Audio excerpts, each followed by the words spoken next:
Hey, what's up, guys? William here, and I just want to share this verse that's becoming quickly a new favorite of mine. That there's a lot of them, but it's out of Hebrews. It's Hebrews 2 when it says, "We must pay careful attention, therefore, to what we have heard, so that we do not drift away."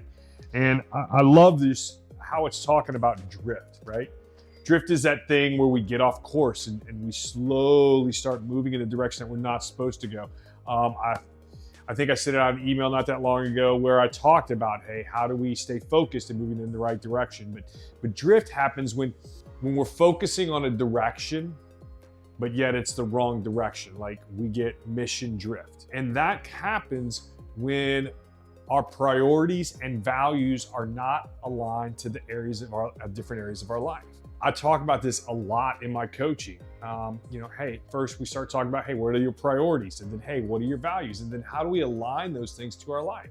Being healthy is a priority, or getting in better shape is a priority in your life, and health is a value. What are you doing? Are you working out on a regular basis? Are you gonna go to the gym? And what are the action steps that you're taking on a daily basis or weekly basis that really kind of create the ability for you to reach those goals, so that you don't feel out of whack and you don't get drift, right? If family is one of your values, how are you living that out? Maybe it's creating space to have tech-free dinners with your kids if you have kids. Or maybe it's a point to know that, hey, when I come home, I'm gonna leave my phone by the back door, or I'm gonna put it by the bed and I'm gonna leave it in there while I spend the time out front with my friends and my wife. Or even going to dinner with friends and not bringing your phone to the table. Leave it in your car. I find myself doing that a ton of times because I'll go out with my wife and we'll be running errands and stuff. And the next thing I know, I'm waiting for something. And instead of talking to her or maybe interacting with the people around me, I'm pulling my phone out and I'm scrolling. For what? Like, really? Man, I could have just had an opportunity to meet an amazing person, but yet I'm busy with my nose buried in my phone. So, hey, I know it's family, but also people, right? Maybe it's spiritual growth. Maybe that's one of your big things that you want to see. That's not only a priority, but something that you value in your ability. So how you schedule in time, what does that look like to create time and space in your day to spend in God's word, praying, worshiping, reflecting on what he's saying? I mean, it is so important to connect our priorities, hey, the things that we want to do, to our values, the things that are important, and then create action steps that are going to allow us to move closer to those things. I know that one of the hardest things to do when navigating this, especially for myself, but I've heard from others, but I mean for myself, is how do I stay consistent and how do I persevere through these? Because you know what? Hey, I'm just going to tell you, setbacks are going to happen, but it's all about how we react to those setbacks.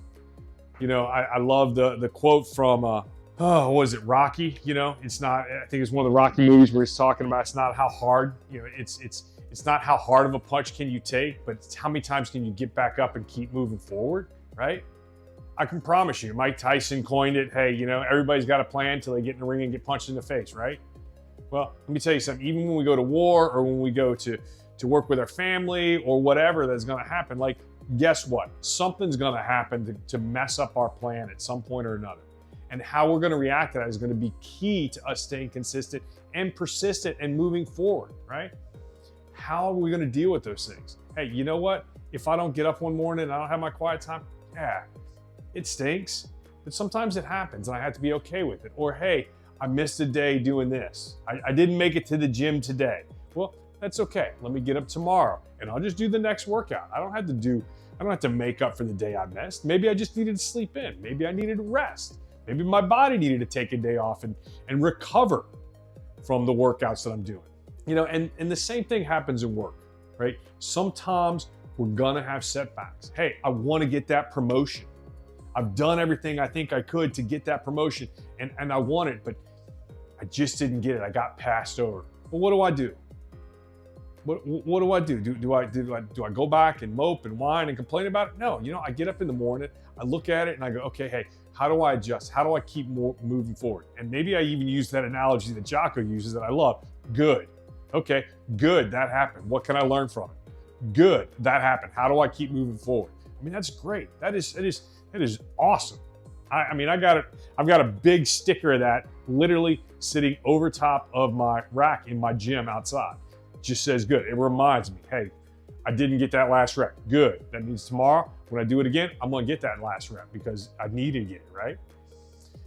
And so when we start thinking about our priorities and our values connecting to areas of our life, and then creating the action steps, that's the secret. That's some of the secret sauce that we need to make sure we're doing. So, hey, what are those things that those action steps that are going to get you to the outcomes of those priorities that you have, and how are you going to behave? How are those values? What are those things? Why are those things going to keep you focused, keep you from getting mission drift, keep you from moving forward? And then how do we deal and just being aware that, hey, we're going to have setbacks, and how do I stay consistent? Put it on a calendar. Have someone that's a friend that can hold you accountable. Those are key. As men, we need tribes. We need people around us to hold us accountable. And as a coach, that's what I do. I mean, coaching is two simple things, right? It's intentional conversations and accountability, right? I ask really hard questions to make sure that they're going in the direction that they want to go. And then I hold them accountable to that. There's nothing worse for me than to get on the call with my coach and have him go, okay, so how are the things that you were supposed to work on last week and I didn't get them done? Like, I'm embarrassed. And so I remember and I think about that and I'm like, okay, I gotta get that done. It's a deadline.